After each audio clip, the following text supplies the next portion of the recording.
Hey everyone, welcome to SRISEN. நம்ம சேனலுக்கு இதான் ஃபர்ஸ்ட் டைம் வரீங்கன்னா மறக்காம சப்ஸ்கிரைப் பண்ணிடுங்க, பக்கத்தில் இருக்க பெல் ஐக்கானும் ப்ரெஸ் பண்ணிடுங்க. ஸோ இன்றைக்கி இந்த வீடியோவில் நம்ம குனாஃபா ப்ரான்ஸ் இந்த ரெசிபி தான் பார்க்க போகிறோம். நம்ம குக் வித் கோமாலியில் கனி அக்கா செஞ்ச ரெசிபி தான் பார்க்க போகிறோம். ஸோ குனாஃபா ப்ரான்ஸ் வந்து செய்கிறது ரொம்ப சிம்பிள். நம்ம இன்றைக்கி ரைஸ் வெர்மிசெலி அதை யூஸ் பண்ணி தான் செய்ய போகிறோம். ஃபஸ்ட்டு இந்த மாதிரி ப்ரானை எடுத்துகிட்டு நல்லா க்ளீன் பண்ணிவிட்டு அதில் கொஞ்சமாக மஞ்சத்தூள், அதுக்கப்புறமா உப்பு ஆட் பண்ணிக்கிறேன். நெக்ஸ்ட்டு உங்கள் காரத்துக்கு ஏற்ற மாதிரி மிளகாத்தூள் ஆட் பண்ணிக்கோங்க. அது கூட கொஞ்சமாக கரம் மசாலா ஆட் பண்ணிக்கலாம். நெக்ஸ்ட் ஒரு 2 ஸ்பூன் அளவுக்கு கார்ன்ஃப்ளவர் மாவு எடுத்துருக்கேன். ஸோ நீங்கள் எவ்வளோ ப்ரான்ஸ் எடுக்கிறீங்களோ அதுக்கேற்ற மாதிரி மாற்றிக்கோங்க. கொஞ்சமாக பெப்பர் தூள் ஆட் பண்ணிக்கிறேன்.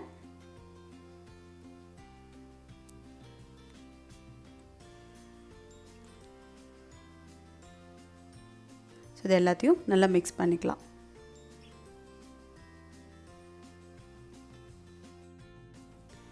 நெக்ஸ்ட் இது கூட ஒரு 1/2 ஸ்பூன் இஞ்சி பூண்டு பேஸ்ட் ஆட் பண்ணிக்கிட்டு நல்லா மிக்ஸ் பண்ணிவிட்டு இது ஒரு 15 மினிட்ஸ் மேரினேட் பண்ணுறோம்.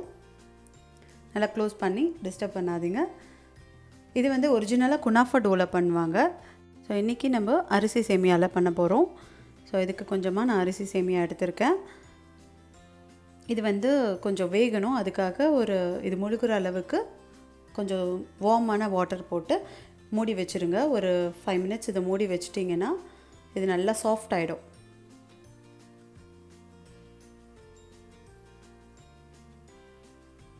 ஸோ அதுக்கப்புறம் அதில் இருக்க தண்ணியெல்லாம் ட்ரைன் பண்ணிவிட்டு இதில் லைட்டாக கொஞ்சமாக ஆயில் ஆட் பண்ணிவிட்டு இது கூட கொஞ்சம் சீசனிங்காக நான் கொஞ்சம் மஞ்சத்தூள், அதுக்கப்புறம் உப்பு, அதுக்கப்புறம் காரத்துக்கு ஏற்ற மாதிரி மிளகாத்தூள் ஆட் பண்ணியிருக்கேன்.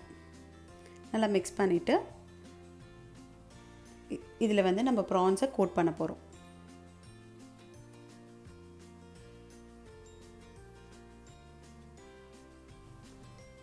ஸோ இந்த மாதிரி மேரினேட் ஆன ப்ரான் எடுத்துகிட்டு நல்லா இதை சேமியா நல்லா ஒட்டுற மாதிரி ரோல் பண்ணிக்கோங்க.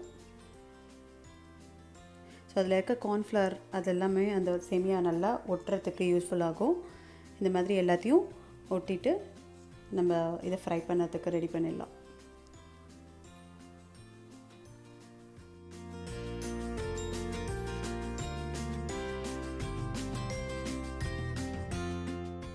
எண்ணெய் நல்லா காஞ்ச பிறகு நம்ம ஒரு ப்ரான்ஸாக போட்டு எடுத்துக்கலாம். நல்லா சிம்மில் வச்சுக்கோங்க, அப்போ தான் ப்ரானும் நல்லா குக் ஆகும். ஸோ பொறுமையாக அதை ஒரு சைடு நல்லா வெந்த பிறகு நெக்ஸ்ட் சைடு திருப்பி அதையும் நல்லா கோல்டன் ப்ரௌன் வர வரைக்கும் நம்ம வெயிட் பண்ணி எடுக்க போகிறோம்.